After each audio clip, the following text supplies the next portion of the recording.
Hey folks, in today's video I'm going to show you what I bought when my 12-volt auxiliary battery died.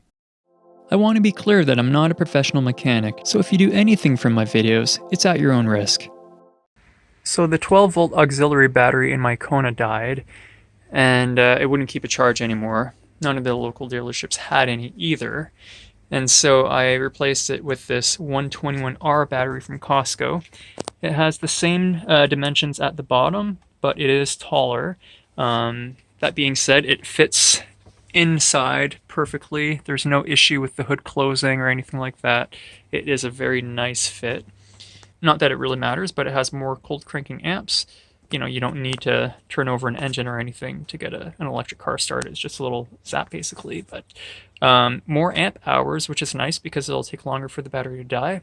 But the best part of all is that it has a 4-year warranty as opposed to a 2-year warranty. And it also only costs, I think, $115 or so compared to $180 for the not as good stock battery that you'd get in the Kona. So all that being said, when installing the battery, this came off, but it does have to go on slightly sideways in order for it to fit around the edges here. So that's just for the positive. There's no issue. I mean, it's in there nice and solid once you tighten the bolt. And with the negative, so the thing with the negative is that the wire that comes with it is pretty short, and it's not tight now, but if you were just to try to slip it over, it's not quite long enough. So what I did is just down here where it connects to the frame of the car, I just loosened that just a little bit, just, you know, a couple of turns. And I didn't actually even take it out. I'm not really sure if anything is under on the other side. I couldn't quite get my hand in there.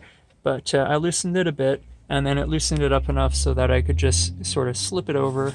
I mean, maybe if you sort of like put the battery in, up and under it, you might be able to get it without doing that.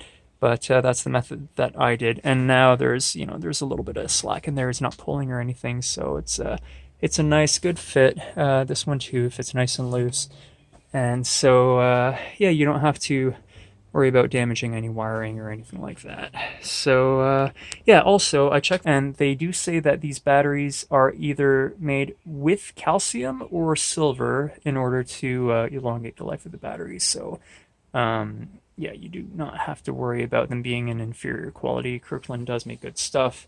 I know that the batteries, they're AA's and stuff, they're made in the same factory as the Duracell batteries. It's basically, you're buying the same thing, just without the name brand. So I would imagine that their car batteries are made up to an even a higher standard than the stuff that we get otherwise.